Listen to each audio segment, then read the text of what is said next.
Un abrazo fraternal para todos los hermanos que nos están siguiendo a través del campamento en línea, y también un abrazo para todos los hermanos que estamos reunidos acá en el lugar de reunión en la iglesia en Villavicencio. Vamos a dar paso a un tiempo donde vamos a considerar algún aspecto de la palabra que es muy necesario para nuestra vida cristiana. Recuerda, hermanos, que en la caída del hombre el pecado afectó profundamente el ser del hombre, tanto su alma como su espíritu como su cuerpo.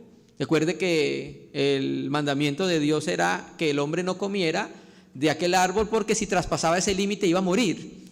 Y cuando el hombre traspasa ese límite, el hombre muere.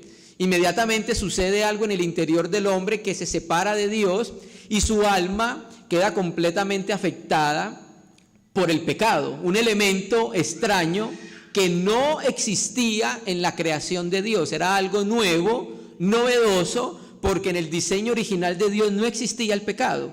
Y el pecado entonces ahora entró al alma del hombre y contaminó y permeó su alma. Y ahora entonces en la Biblia Pablo nos habla de la creación de Dios inicial como el palaios antropos, como el viejo hombre. Entonces el pecado afectó tan profundamente el ser del hombre que ya el hombre, dice la escritura en Efesios por el mismo Pablo, que el hombre se volvió las mismas tinieblas. Entonces Dios tiene un propósito más alto, más sublime con el hombre al crearlo. Lo sabemos porque cuando Dios hace al hombre lo hace a su imagen y semejanza. Pero como el pecado afectó tan profundamente el ser del hombre, entonces Dios hace un trabajo, diseña un plan desde la eternidad en el seno intratrinitario y lo lleva a culminación en el envío de su Hijo a la tierra. Y cuando envía a su Hijo a la tierra, entonces Dios va a introducir nuevamente al hombre a ese diseño y al propósito que tenía con el hombre, hermanos, ¿cierto? Entonces, como lo dijimos, el pecado afectó profundamente la naturaleza del hombre, ¿cierto? Ahora el hombre que poseía la imagen de Dios, Génesis 1:27, y creó Dios al hombre a su imagen, cuando el hombre peca, la imagen de Dios queda distorsionada. Ya es difícil poder reconocer en el hombre a Dios. Antes del pecado se podían conocer esas características y esa imagen de Dios en el hombre, pero cuando peca, entonces se distorsiona la imagen de Dios en el hombre, ¿cierto? Entonces ahora el hombre, por su naturaleza pecaminosa, tiene una experiencia de vida que deshonra al Señor, que no se conoce quién es Dios, que tenía que ser reflejado en la imagen del hombre. Entonces vamos a hablar de uno de los muchos trabajos que está haciendo Dios para volver a configurar al hombre a su imagen, hermanos. Y vamos a basarnos en el libro de la epístola a Pedro. Vamos a leer primera a Pedro capítulo 5, versículo 1 al 11. Primera a Pedro capítulo 5, versículo 1 al 11. Ruego a los ancianos que están entre vosotros, yo anciano también con ellos, y testigo de los padecimientos de Cristo, que soy también participante de la gloria que será revelada. Apacentad la grey de Dios, que está entre vosotros, cuidando de ella no por fuerza, sino voluntariamente, no por ganancia deshonesta, sino con ánimo pronto, no como teniendo señorío sobre los que están a vuestro cuidado, sino siendo ejemplos de la grey. Y cuando aparezca el príncipe de los pastores, vosotros recibiréis la corona incorruptible de gloria. Igualmente, jóvenes, estad sujetos a los ancianos, y todos sumisos unos a otros, revestidos de humildad, porque Dios resiste a los soberbios y da gracia a los humildes. Humillaos pues bajo la poderosa mano de Dios, para que Él os exalte cuando fuere tiempo, echando toda vuestra ansiedad sobre Él, porque Él tiene cuidado de vosotros. Sed sobrio y velad, porque vuestro adversario el diablo, como león rugiente, anda alrededor buscando a quien devorar. Al cual resistid firmes en la fe, sabiendo que los mismos padecimientos se van cumpliendo en nuestros hermanos en todo el mundo. Mas el Dios de toda gracia, que nos llamó a su gloria eterna en Jesucristo, después de que hayas padecido un poco de tiempo, Él mismo os perfeccione, afirme, fortalezca y establezca. A Él sea la gloria y el imperio por los siglos de los siglos. Amén. Hoy está en nuestro corazón compartir con los hermanos cómo volver a la gloria, hermanos. Y vamos a basarnos en la epístola de Pedro. Para poder llegar a este capítulo 5, vamos a contextualizar para poder entender las palabras que Pedro transmitió a los receptores originales de la carta. Cuando nosotros vemos el versículo 1 de primera de Pedro, y 1, 2 y 3, Pedro le habla a los expatriados. Y el contexto histórico es que estas personas, por causa de confesar su fe en Jesucristo, estaban sufriendo persecución en Asia Menor. Ahí lo dice el texto, en el verso 1, Capadocia, Asia y Bitinia. Pero no era la persecución que empezó en los tiempos de Nerón en el año 64, que fue una persecución formal y sistemática, donde a los cristianos les untaban cera y los quemaban. Enviaban perros detrás de ellos para que se los comieran. No era todavía esa persecución, pero donde ellos vivían, por confesar que Jesucristo era el Señor y por tener esa nueva fe, entonces las personas de su entorno empezaron a rechazarlos y a discriminarlos socialmente. Empezaron a injuriarlos verbalmente. Esa era la persecución que ellos estaban viviendo en su entorno. O sea, era un rechazo social y un abuso verbal por ser de Cristo. Por confesar a Jesucristo como el Señor, entonces la sociedad en su entorno empieza a tener un tipo de persecución contra ellos, ¿cierto? Y en ese ambiente es que el apóstol Pedro escribe esta epístola. Entonces el tema de la epístola es la actitud que los cristianos debemos tener en medio de la persecución y conocer la verdadera gracia de Dios en medio de esa situación. Estudiando esta epístola, nos encontramos, si usted puede hacer el ejercicio en tu casa, amado hermano, y va a encontrar que en Reina y Valera 60 aparecen 15 veces la palabra padecimiento. Y es una epístola corta, tiene solo 5 capítulos. Y llama la atención que en esos 5 capítulos aparezcan 15 veces. Lo que hicieron los traductores de Reina y Valera es que aparezcan 15 veces la palabra padecimiento. Ya mire el texto griego y aparecen 12 veces. Y aparecen 3 palabras muy parecidas a la palabra padecimiento. Entonces, hermano, efectivamente, vemos entonces qué había en el corazón de Pedro para fortalecer la fe de los hermanos que estaban sufriendo persecución por llamarse cristianos en el entorno del gobierno de turno, el gobierno romano. Empezamos entonces a mirar una aplicación para nuestra vida, hermanos. Es algo normal que el cristiano esté expuesto a situaciones por el nombre de Cristo, situaciones adversas, porque estamos en un mundo contrario a la luz, estamos en un mundo que es hostil al mensaje del evangelio. Y por el hecho de tú decir que eres cristiano, tienes el mundo entero encima. Y vamos a sufrir un grado de persecución por ese testimonio. Entonces Dios quiere armar nuestra mente, quiere formar nuestra mente, fortalecer nuestra mente cuando vengan todo este tipo de situaciones que se están viviendo y que nosotros vamos a tener que vivir por el nombre del Señor. Amén, hermanos. Entonces este es el contexto que empieza el apóstol Pedro a hablar a la iglesia, a las iglesias que estaban sufriendo en Asia, Bitinia y Capadocia.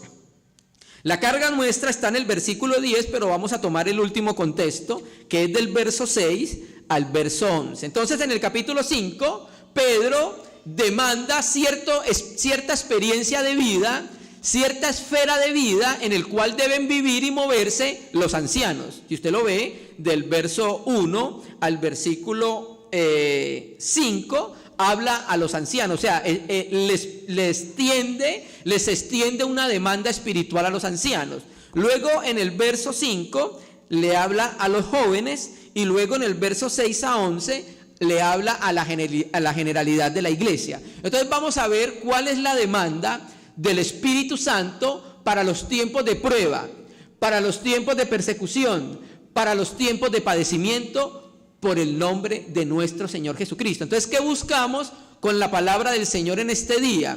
lo que dice Pedro en 1 de Pedro 4:1. Armaos con el mismo pensamiento. Recuerde que hoy estamos en una era donde nada es absoluto y todo es relativo. No hay verdades absolutas.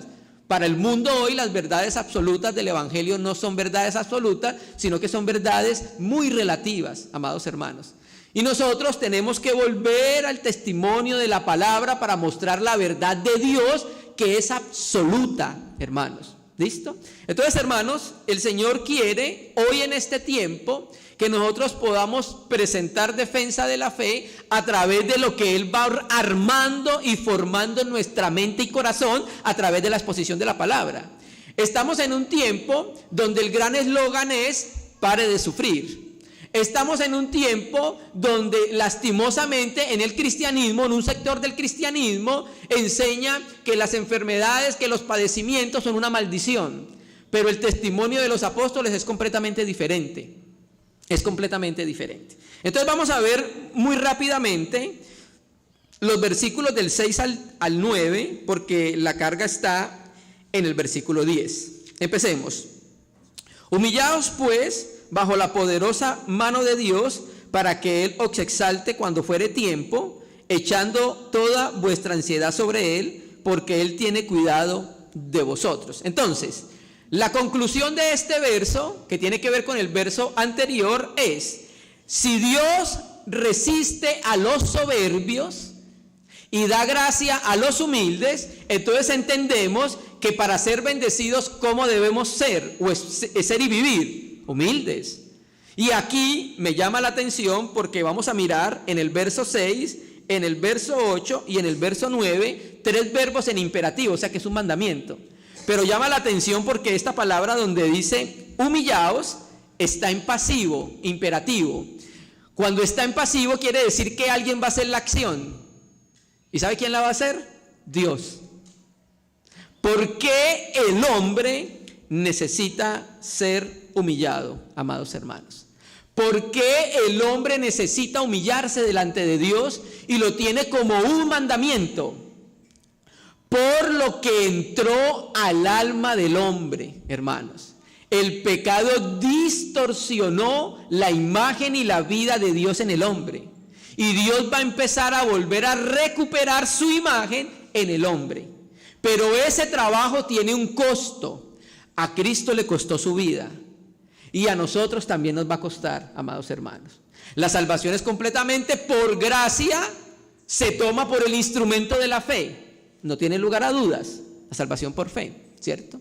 Pero hay un trabajo, si el cristiano quiere manifestar y expresar cómo era Dios en la tierra, necesita someterse a un trabajo del Señor, hermanos. No debe rehuir el cristiano a las disposiciones que el Señor tiene para su vida, porque va a lograr algo con eso, hermanos amados. Entonces empezamos con ese aspecto. Entonces Dios nos dice que nos debemos humillar y a su tiempo hará algo. ¿Qué hará a su tiempo? Nos va a exaltar cuando el tiempo fuere debido, cuando sea el tiempo del Señor. Verso 8. Dijimos que íbamos a ir muy rápido porque queremos llegar al verso 10. Otro mandamiento. Sed sobrios y velad. Sed sobrios y velad. Estos dos verbos vuelven a estar en imperativo, o sea que es un mandamiento. Y vamos a ver por qué el Espíritu Santo nos lo muestra como mandamiento. Sed sobrios y velad. ¿Por qué? Porque vuestro adversario el diablo, como león rugiente, anda alrededor buscando a quien devorar. Empezamos diciendo que esta palabra sed sobrios significa permanecer en sano juicio, permanecer despiertos. Significa estar libre de la influencia de productos embriagantes. Significa estar con la cabeza despejada. Ese es el modo de mantenernos firmes contra los ataques del acusador. Pero ¿por qué Pedro dice que seamos sobrios y que velemos?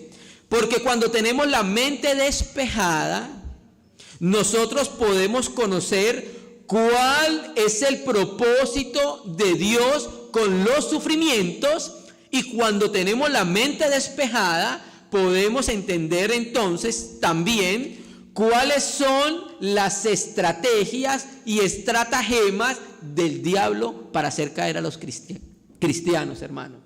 Muchas veces los cristianos, por no tener una mente lúcida, clara, porque recuerda lo que dice la Biblia, no os embriaguéis con vino. El vino lo que hace es entumecer la mente y el cerebro, no te deja pensar claramente. Entonces, cuando un cristiano vive una vida que es desordenada, que deshonra al Señor, no tiene una mente clara y no puede entender lo que le está pasando en su vida y no puede darle gloria a Dios por eso, levanta su puño contra el Señor y tampoco puede entender las estrategias que el diablo pone a su entorno. Por eso hay que estar sobrios y por eso hay que estar velando. Es una metáfora que se utiliza del mundo natural para que nosotros entendamos. El cristiano que no vela y no es sobrio, no conoce, no percibe el peligro. Son como los niños pequeños. Los niños cuando están muy pequeños, ellos no tienen percepción de cuál es el peligro. Ellos cogen un cuchillo y ellos no ven ningún peligro en un cuchillo. ¿Por qué? Por su mente. Bueno, cuando los cristianos viven una vida que deshonra al Señor, una vida involucrada con el pecado, su mente no está clara. Y no pueden discernir claramente los movimientos de Dios en su entorno, hermano. Por eso entonces el primer mandamiento, sed sobrios y velad. También necesitamos conocer las estrategias que el diablo coloca en nuestro camino para hacernos caer, hermano. El diablo trabaja 24/7, todos los días de todo el año. Yo me imagino que entran en conferencia todos los días para saber cómo hacer caer y cortar el fluir del Espíritu Santo en los hijos de Dios. Entonces necesitamos estar alertas y despiertos, tener una mente clara para poder discernir todos estos movimientos, hermanos. ¿Amén? Amén. Entonces, sed sobrios y velad porque vuestro adversario, ¿quién? El diablo. Esta palabra adversario, la Biblia textual la traduce como acusador. Y la palabra griega es antídicos. Esta palabra antídicos significa el que acusa en un proceso judicial. Entonces el diablo, que antes tenía un ministerio precioso como querubín en el cielo, en el tercer cielo, ahora tiene un ministerio diabólico. Puede llamar diablo. ¿Y cuál es el ministerio diabólico? Acusar, hermanos. Acusar y calumniar. Y lo hace en dos vías. Uno, calumnia a Dios ante los hombres. ¿Recuerda cuando se le apareció a Eva? ¿Qué le dijo? ¿Con que Dios os ha dicho? Y luego calumnia a los hombres ante Dios. ¿Usted recuerda cuando la escena de Job? Entonces, hermano, el ministerio del acusador es acusar, hermanos. ¿Sí me entiende? Y sus acusaciones son fundadas, adivinen qué, en las caídas espirituales y en los fracasos espirituales de los hijos de Dios. Recuerde que hay un principio. La paga del pecado es ¿qué? Es la muerte. ¿Listo? Entonces, sobre ese principio, él tiene un derecho legal para acusar a los hijos de Dios ante Dios, porque pecan. Pero gracias a Dios, que dice la Escritura, que tenemos un abogado permanente que intercede por nosotros ante el Padre.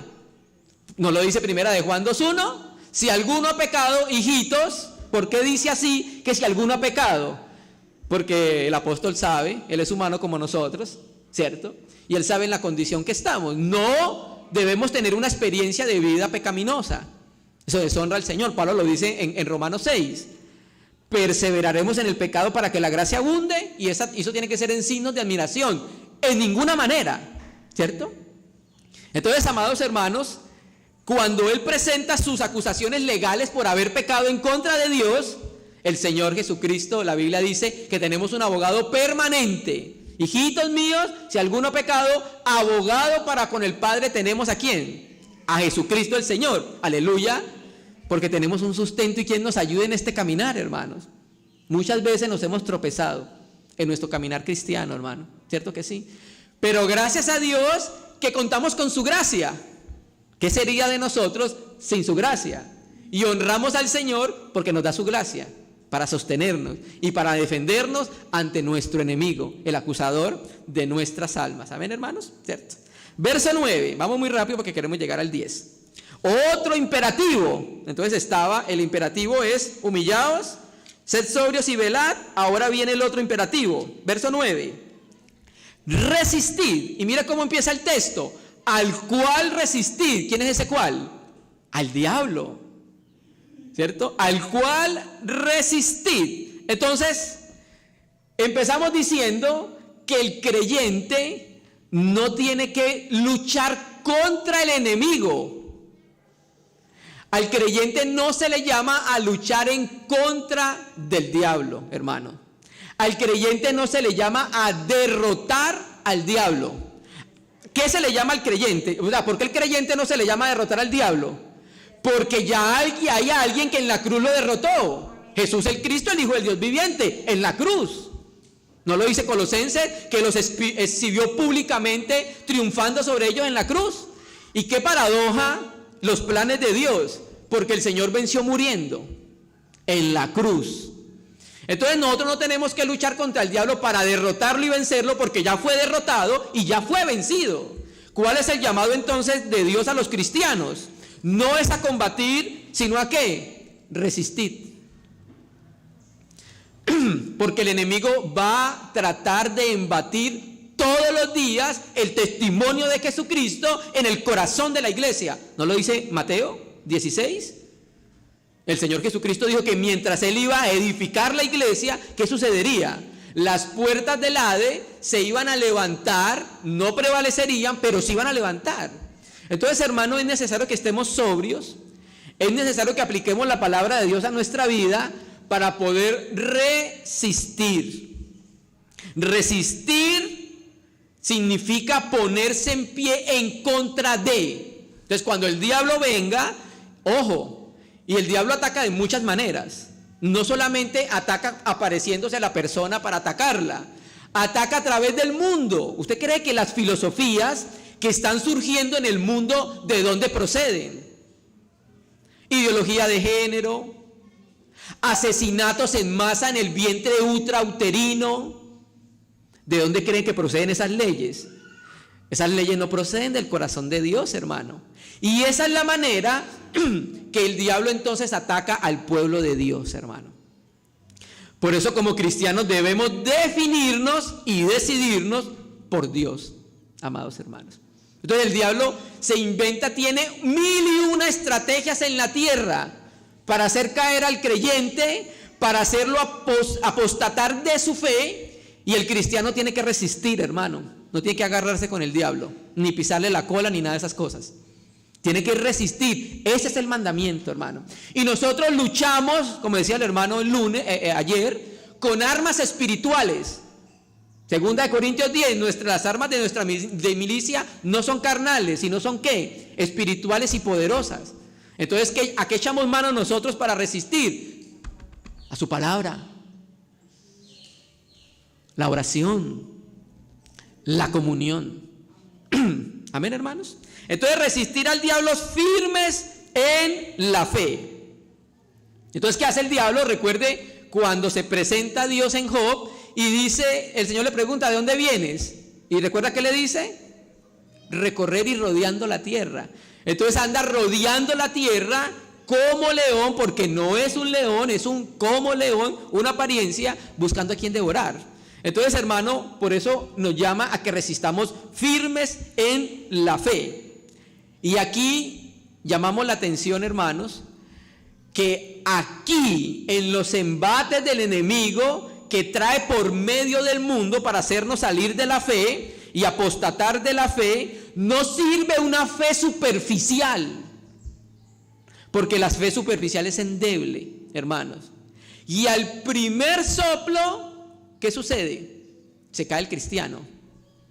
Acá en Colombia tenemos el cuento de los 3 cerditos, ¿recuerda? Entonces sopló primero sobre la casa de paja. ¿Y qué pasó con la casa? Se cayó. Sopló en el segundo, la casa era de ¿qué? De madera. Y se cayó. Y cuando sopló sobre la tercera, ¿qué pasó? Era de adobes. No la pudo tumbar, hermano, ¿cierto? Entonces una fe que no sea firme, una fe endeble, rapidito el cristiano va a ir como por el mar naufragando. ¿Por qué? Porque no está bien cimentado, hermano. Y por eso es necesario que se enseñe la palabra de Dios sistemáticamente en la iglesia. Por eso es necesario exponer a los cristianos a la Biblia, porque ella tiene un poder que nos va a ayudar a afirmar y nos va a transformar, hermano. Por eso insistimos tanto en la enseñanza de la palabra. Por eso insistimos tanto en la comunión, amados hermanos. Amén. Y versículo 9, ya empezamos con la parte a la cual queremos llegar. Al cual resistid en la fe, sabiendo que los mismos padecimientos se van cumpliendo en nuestros hermanos en todo el mundo. ¿Listo? Entonces, el padecimiento es la lucha común a todos los cristianos. No creamos que Dios no nos ama porque nos está pasando lo que estamos experimentando. No creamos que Dios se ha olvidado de nosotros por aquello que estamos viviendo por su nombre. Señor, si tú vieras lo que me dijo la vecina cuando le compartí el mensaje del evangelio. Señor, si tú vieras cómo me trataron y me humillan en el trabajo porque le prediqué a mis compañeros de trabajo. Hermano, no pensemos que Dios se ha olvidado de nosotros. Y no creamos que somos especiales por lo que nos está pasando. Los mismos padecimientos se van cumpliendo ¿en dónde? En todos los hermanos, en todo el mundo. O sea que el sufrimiento y padecimiento no es patrimonio único de un solo cristiano. Es patrimonio del creyente. Es algo común a todos los cristianos. ¿No lo dice el Señor a través de Pablo? Que nos ha concedido no solo que creamos en Cristo, sino que padezcamos por Él. Imagínense lo que nos concedió el Señor, que creamos en Él, aleluya, porque somos salvos. Pero es que eso que sigue después de la coma no nos gusta mucho. También nos concedió padecer por Él. Entonces, hermano, al presentar lo que dice la Biblia en este aspecto, nuestra mente va siendo armada, porque hoy el enemigo, una de las estrategias es desarmar la mente del cristiano y enseñarle que no tiene que sufrir absolutamente ni un jalón del pelo, ni un machucón, porque somos los reyes y los reyes no deben sufrir. Eso es contrario al mensaje bíblico de los apóstoles y de los profetas, hermano. Nuestra mente tiene que ser armada con el pensamiento de la palabra y con la experiencia de los apóstoles y con la experiencia de los profetas. Verso 10 es aquí donde quisiéramos llegar y explayarnos un poco más. El verso 10 es una doxología, 10 y 11. ¿Qué es una doxología? Ya lo hemos visto. La doxología es una breve oración o himno de alabanza que exalta el nombre del Señor, su grandeza y su majestad. La palabra doxología viene de las voces griegas doxa, que es gloria, y logos, palabra o hablar. Entonces, amados hermanos, ¿qué sucede con Pedro? ¿Por qué llega a esta doxología? Porque entiende el cuidado, el amor, el cariño de Dios para con sus hijos. Y al verlo, se asombra y prorrumpe ¿en qué? En júbilos de alabanza. Sobre todo el versículo 11. Entonces vamos a leerlo. Mas el Dios de toda gracia, que nos llamó a su gloria eterna en Jesucristo, después de que hayáis padecido un poco de tiempo, Él mismo perfeccione, afirme, fortalezca y establezca. ¿Cierto? Entonces empezamos diciendo, mira cómo empieza Pedro. Recuerda que el contexto de la epístola es el padecimiento, sufrimiento del cristiano por el nombre de Cristo. Recuerde lo que dice Pedro en la misma epístola: si alguno padece como cristiano. Y en Hechos 11 dice la escritura que a los discípulos se les llamó por primera vez cristianos. Los comentaristas bíblicos creen que es un nombre despectivo, que se refería a ellos como seguidores de un Mesías que había muerto. Entonces, hermanos amados, como el contexto es el sufrimiento, el padecimiento, nosotros necesitamos gracia. Y por eso Pedro dice, y el Dios de toda gracia, o sea, quiere decir que el Señor nos levanta la mirada al cielo y nos ayuda a ver que la provisión y los recursos que necesitamos para vivir la vida cristiana acorde con el testimonio del Señor en medio del sufrimiento se hallan en Él, la gracia de Él. El Señor a través de su gracia, hace lo que nosotros no podemos hacer. Nosotros desfallecemos muy rápido, hermanos. Al primer ataque, ya nosotros estamos apartándonos del buen camino, hermanos, ¿cierto? Entonces, la gracia en el hombre puede superar lo que el hombre no puede hacer por sí mismo. Es allí cuando vienen todos los recursos de Dios, es allí cuando viene toda la asistencia de Dios, es allí cuando nos vemos permeados de su amor y empezamos a descansar en este caminar cristiano, hermanos. Si no tuviéramos el sustento de toda gracia, no hubiese descanso para nuestras almas. ¿En quién confiaríamos? ¿En quién reposaríamos? Más que en Él, hermano. Gracias al Señor porque está en medio de nosotros. Amén. Entonces, el Dios de toda gracia hizo algo. ¿Qué hizo el Dios de toda gracia? Nos llamó a su gloria eterna en Jesucristo. Hermanos, el hombre no fue hecho para el sufrimiento. El hombre fue hecho ¿para qué? Para la gloria. El hombre fue hecho para la gloria. Pero cuando el hombre peca, cuando me refiero a hombre, me estoy refiriéndome a Adán, porque todos estábamos corporativamente en Adán, y cuando Adán peca, todos pecamos, y cuando Adán es expulsado del huerto de Edén, todos fuimos expulsados de la presencia de Dios, ¿cierto? Y entonces nosotros, al ser expulsados de la gloria de Dios en Adán, entonces ahora la gloria de Dios a la cual Dios nos llamó ya no se puede conocer en nosotros. Mire lo que dice Romanos, hermano. Un texto de referencia, Romanos, un texto muy conocido, capítulo 3, versículo 22, pero la parte B porque es realmente donde comienza la idea. Romanos capítulo 3, verso 22. Voy a leerlo primero de Reina y Valera 60 y luego lo voy a leer de la Biblia textual. Romanos 3, 22, la parte B, donde dice: porque no hay diferencia, por cuanto todos pecaron y están destituidos de la gloria de Dios. Quiero leer la Biblia textual, ese mismo versículo, la parte B, dice, Romanos 3, verso 22. Dice la Biblia textual: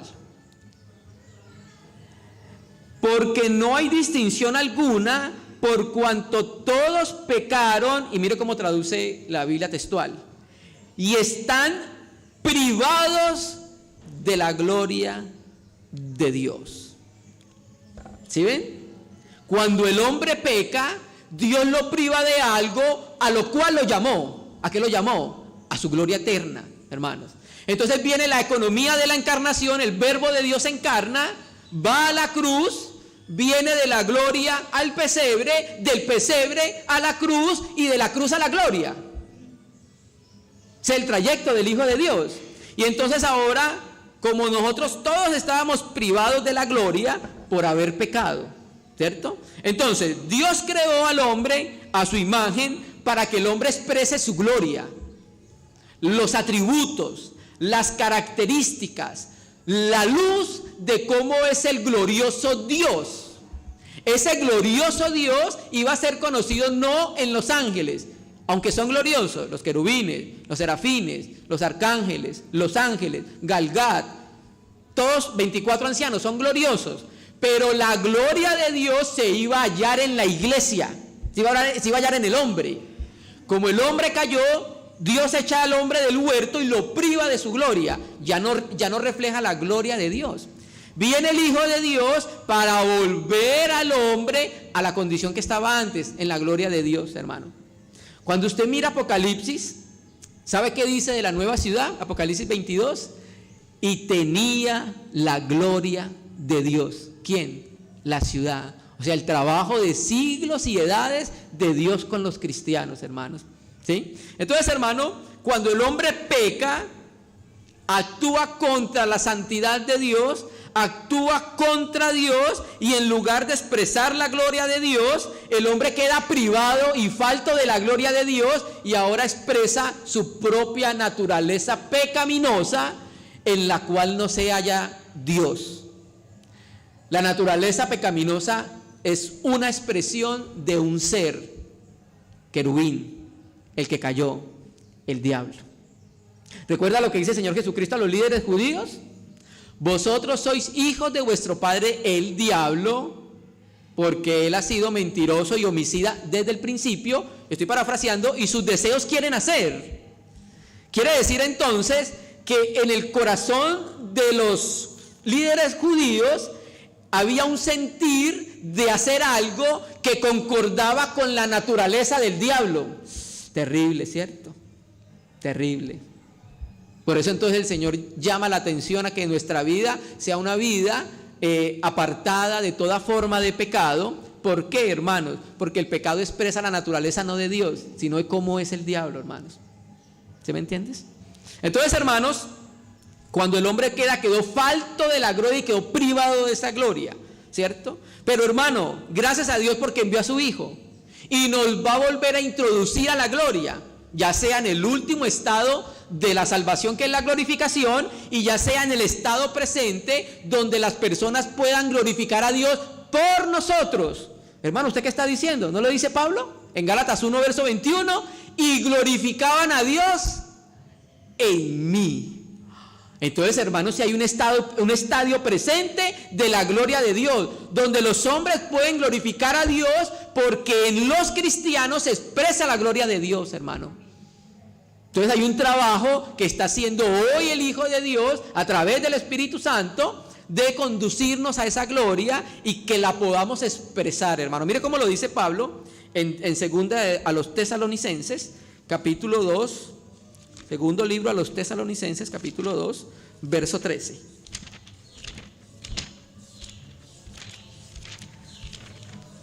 Segunda Tesalonicenses, capítulo 2, verso 13. Dice: pero nosotros debemos dar siempre gracias a Dios respecto a vosotros. El equipo apostólico siempre agradecía a Dios por los tesalonicenses, hermanos amados por el Señor, de que Dios os haya escogido desde el principio para salvación mediante la santificación por el Espíritu y la fe en la verdad, a la cual nos llamó mediante nuestro evangelio, y escucha su Biblia, para alcanzar la gloria de nuestro Señor Jesucristo. Entonces el resultado final del propósito de Dios es que los salvos alcancen ¿qué? La gloria de Dios. ¿Reflejada en dónde? En Jesús el Cristo, el Hijo del Dios viviente. Cuando Jesucristo vino en los días de su carne, ¿sabe qué hacían los hombres en su entorno? No podían dar sino gloria a Dios por lo que veían en ese hombre, por el amor, por el cariño, por la misericordia, por la esperanza, por la longanimidad, por la templanza, por la autoridad, por la sinceridad, por la verdad. Todas esas características se encontraban en Cristo y Dios era glorificado por eso. Y eso es lo glorioso que es Dios, los aspectos que nos puede comunicar a nosotros, porque hay aspectos incomunicables del ser de Dios, ¿cierto? Entonces nosotros estamos destinados para la gloria, hermano. Qué precioso, ¿cierto que sí? Y entonces esa destinación que Dios hace de nosotros para la gloria, el Señor nos ayuda en el paso, en el peregrinaje y en el camino hacia esa gloria, y nos ayuda con la gracia, hermanos. ¿Por qué, hermanos? Porque antes de la gloria, y escúcheme bien, amado hermano, antes de la gloria está el padecimiento. Antes de la gloria están las lágrimas. Antes de la gloria está la tribulación. No creas que vas a reflejar al Dios omnipotente, al glorioso Dios, sin una medida de padecimiento, hermano. No lo creamos. Si queremos alcanzar un testimonio donde los hombres reconozcan cómo es Dios, debemos pasar por un proceso que Pablo y los apóstoles llamaron el padecimiento. Y es a lo que vamos a llegar acá. Volvamos al verso 10. 5:10. Mas el Dios de toda gracia, que nos llamó a su gloria eterna en Jesucristo, ojo, después que hayas padecido un poco de tiempo, un poquillo. Después de que hayamos padecido un poco de tiempo, Dios va a hacer algo. Dios va a mostrar algo maravilloso en el corazón de la iglesia. Pero solo después que se haya pasado por este proceso, hermanos. Esta palabra padecimiento, como lo dijimos, aparece 12 veces en el Nuevo Testamento griego. Y la palabra griega paschos, en el texto griego, aparece como patontas. Esta palabra significa habiendo sufrido. La palabra en sí lleva el significado de experimentar. O sea, no es un sufrimiento que está en el cielo, es un sufrimiento muy real y verdadero, amados hermanos. Entonces, ¿por qué necesitamos una medida de padecimiento para la gloria? Para madurar, para crecer espiritualmente. ¿Por qué se necesita, hermanos? Porque el padecimiento, a través de él, Dios desea humillar el corazón del hombre. ¿Para qué desea humillar el corazón del hombre? Para hacerlo humilde a la voluntad de Dios. ¿Por qué? Porque el hombre cuando cayó dejó de ser humilde con la humildad de Dios, con la humildad de Cristo, hermano. Y ahora el hombre se volvió arrogante, ¿cierto? Entonces todo eso ejerce una presión en el hombre y en este caso en el corazón del cristiano para humillarse ante el Señor. Por eso el texto lo dice, humillaos. Y la Biblia textual y A.T. Robertson en su comentario al texto griego traduce, sed humillados, hermano, ¿cierto? Entonces, hermano, necesitamos una medida de padecimiento para quebrantar el corazón. ¿Qué significa quebrantar el corazón? Suavizarlo, ablandar el corazón para que sea sensible a la voz de Dios. Porque un corazón que no sea quebrantado no es sensible a lo que Dios quiere decir, ¿cierto? Se necesita quebrantar el corazón porque se necesita limpiarlo de todos los excesos dañinos que produjo el pecado en el alma del hombre. ¿Como qué? Resentimiento, ira, orgullo, vanagloria, adulación, vanidad, soberbia, murmuración, envidia, celos. Y la lista es larga. ¿Sabe qué dice Mateo? ¿Que de dónde vienen las guerras y los adulterios? Del corazón, hermano. ¿No cree que es muy buena la estrategia de Dios de quebrantarnos para acabar con todo lo viejo? Ese es el camino de la gloria, hermano. No hay otro camino. Ya sea de la posición en el reino, como de una manifestación de cuán glorioso es Dios acá en la tierra, conocido en la iglesia. Amados hermanos, ¿cierto? Entonces, hermano, en esta carrera hacia la gloria, Dios no dice que vamos a evitar el padecimiento. Lo coloca muy por delante de nuestra carrera cristiana, hermano, ¿cierto? Pero recuerde que el sufrimiento y el padecimiento es ¿qué? Por un poco de tiempo. ¿Sabe por qué lo dice así? ¿Cuánto vivimos nosotros? 90, 100, 110, muy pocos hasta los 120 años, ¿cierto? Y vamos a suponer que este hombre desde que nació ha padecido y luego cuando se volvió a Cristo por el nombre de Cristo, ha padecido toda su vida. ¿Listo? ¿Usted ha hecho cálculos matemáticos de cuántos años es la eternidad? Cuando uno empieza a imaginarse números, cuánto dura la eternidad, empieza a suceder como que empiezan a salir como por los oídos humo, ¿cierto? El motor empieza como a recalentarse porque no alcanzamos a imaginar la eternidad. Entonces por eso Pedro dice, por un poco de tiempo, poquillo, porque cuando lo comparamos con la línea de la eternidad, hermano, está muy lejos, hermano. Entonces, hermano, la entrada a la gloria se produce luego de un periodo de sufrimiento y padecimiento por el nombre del Señor.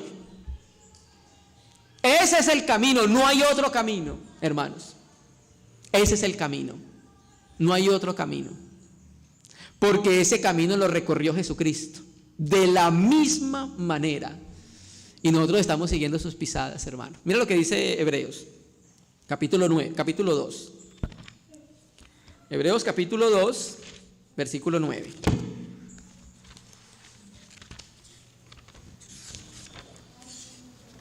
Hebreos capítulo 2, versículo 9. Dice: pero vemos a aquel que fue hecho un poco menor que los ángeles, a Jesús, coronado de gloria y honra. Pero el texto no termina así. Él entró a la gloria del Padre nuevamente, fue coronado de honra, pero si usted sigue leyendo su Biblia se va a dar cuenta por qué fue. Léalo. A causa del padecimiento de la muerte, hermanos, ¿cierto? Entonces Jesucristo fue coronado. La palabra griega coronado es estefanó, viene de estéfanos, que es la palabra griega para corona, ¿cierto? Entonces Cristo fue coronado con gloria y con honra. Pero antes de ser coronado con gloria y con honra, antes de que se le entretejiera una corona de gloria, ¿sabe qué sucedió?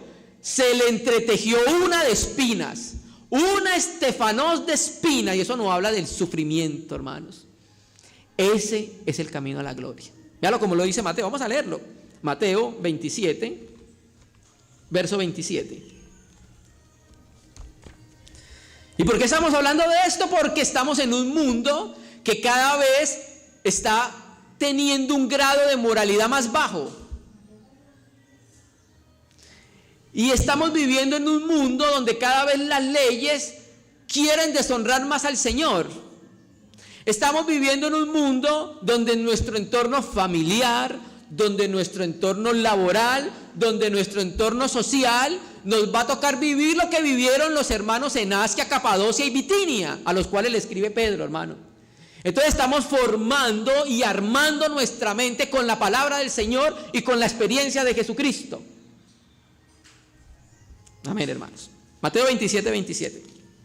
Dice, cuando lo tomaron al Señor preso, entonces los soldados del gobernador llevaron a Jesús al pretorio y reunieron delante de él a toda la compañía, y desnudándole le echaron encima un manto de escarlata y pusieron sobre su cabeza una corona de espinas y una caña en su mano derecha, e hincando la rodilla delante de él escarnecían diciendo: salve, salve, rey de los judíos. Entonces le colocaron una corona, un manto escarlata y el báculo, porque estaban burlándose de él, como haciendo ver que era un rey mentiroso y falso, hermano. Pero si se da cuenta, ¿qué le entredijeron?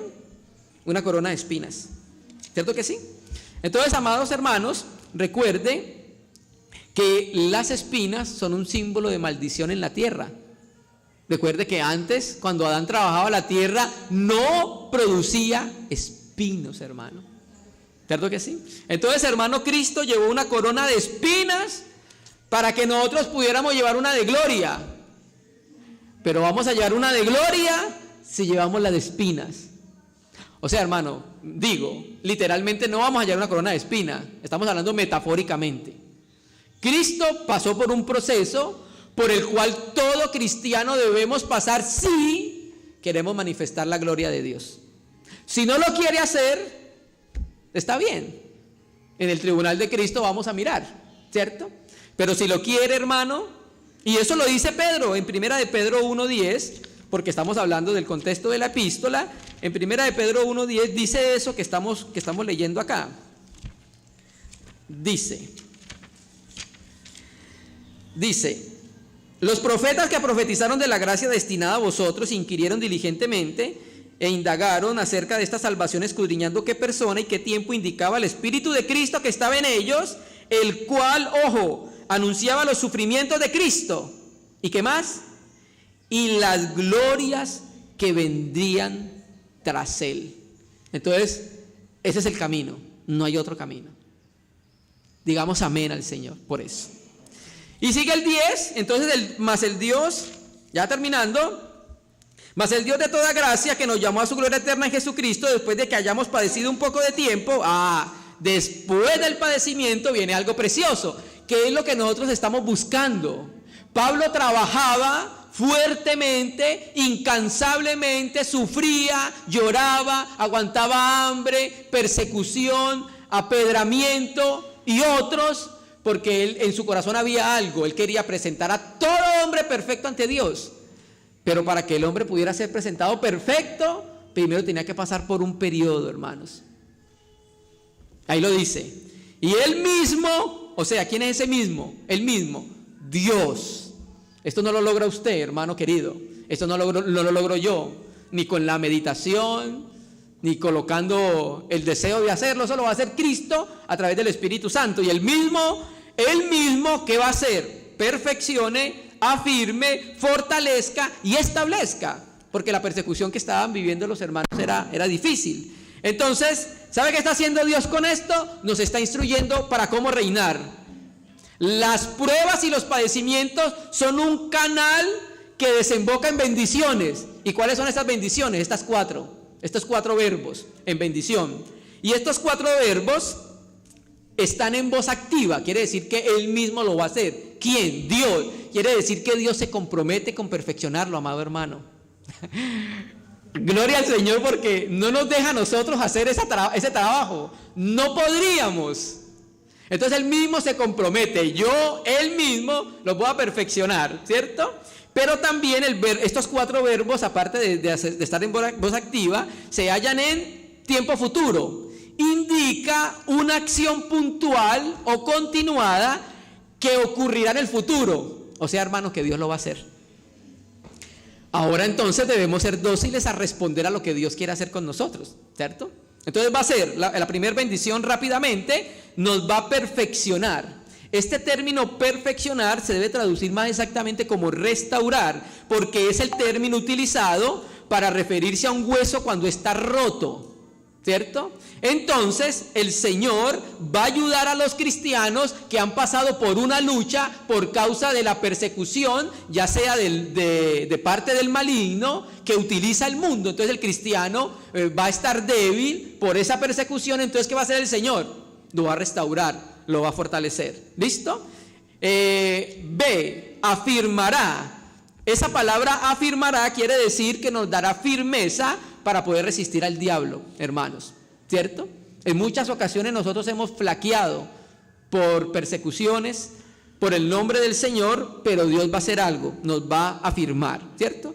Y el padecimiento hace que los cristianos sean más estables, más capaces de mantener un buen testimonio en medio de la persecución. Mira cómo dice Lucas, capítulo 22, ya terminando. Lucas capítulo 22, versículo 31. Lucas 22, 31. Dice: dijo también el Señor: Simón, Simón, he aquí Satanás os ha pedido para zarandearos como a trigo, pero yo he rogado que tu fe no falte, y tú, una vez vuelto, confirma a tus hermanos. ¿Y sabe qué sigue? Si sigue leyendo, ¿sabe qué viene? La negación de Pedro. Y dice que el Cristo nos revela lo que sucedió en el mundo espiritual, que el diablo fue a acusar a Pedro. Y el Señor dice: yo he rogado, porque es nuestro abogado, que nuestra fe no falte, para que podamos estar firmes. Y le dice: y una vez vuelto, o sea, una vez, confirma a tus hermanos. Esta palabra confirma, esterizo, es la misma que estamos viendo acá en Pedro, que significa afirmará. ¿Listo? Y él mismo también nos va a fortalecer, quiere decir que nos va a robustecer. En el momento de la persecución, él mismo nos va a dar una fortaleza para poder estar en pie ante los embates del enemigo. Y por último, él mismo nos va a establecer. Quiere decir que el diablo, a través de la persecución de diferentes maneras, va a tratar de que los cristianos nos movamos del fundamento en el cual estamos puestos. Entonces este verbo expresa la idea de ser como inconmovible. Ahí todavía se mantiene su fe firme a pesar de las luchas, a pesar de las pruebas y a pesar del padecimiento. Dios coloca al cristiano en un fundamento inamovible, hermanos. Todas estas promesas y bendiciones las tenemos de parte del Señor después que hayamos padecido un poco de tiempo. Y termina el verso 11 con la doxología, ¿cierto? Pedro, cuando ve la gracia, el amor y el cuidado de Dios, guardándonos en medio de la persecución, guardándonos en medio del sufrimiento, en medio del padecimiento. Cuando Pedro ve todo ese cuidado para que lo expresemos en su gloria, entonces prorrumpe en una alabanza de adoración y de júbilo al Señor. Y dice, a Él, vamos a terminar leyéndolo, a Él sea la gloria y el imperio por los siglos de los siglos. Amén. La Biblia textual traduce así. Y, a Él sea la soberanía por los siglos de los siglos. Amén, hermanos. Entonces, hermanos, como Pedro, no nos queda más que honrar al Señor después de ver todo lo que Cristo está haciendo por nosotros, amados hermanos. Dios anhela una iglesia madura, anhela una iglesia espiritual, anhela una iglesia que lo exprese a Él, pero para lograr todo eso necesitamos esa medida de padecimiento por su nombre. Nos acercamos a tiempos difíciles. En pocos años aparecerá el Ejecutivo Mundial. Vendrá persecución y ya está en muchos lugares. Debemos armar a los cristianos y debemos armarnos nosotros con la palabra del Señor y con los pensamientos del Señor. Puesto que Cristo ha padecido por vosotros en la carne, vosotros también armaos del mismo pensamiento, hermano, ¿cierto? Entonces, Dios utiliza estos instrumentos como medios para lograr una madurez, una perfección, un establecimiento, una fortaleza en el cristiano. No hay otro camino y no hay atajos para esto, hermanos. Amén, hermanos. Amén, hermanos. Entonces vamos a agradecerle al Señor este tiempo que nos permitió compartir la palabra, tanto para los hermanos que estamos acá en Villavicencio, reunidos como parte de la iglesia en esta ciudad, y también para todos nuestros hermanos amados que están conectados en el campamento. Le agradecemos al Señor la oportunidad de poder participar con los hermanos aquí en este campamento virtual en Armenia. Permítame, yo oro brevemente. ¡Aleluya!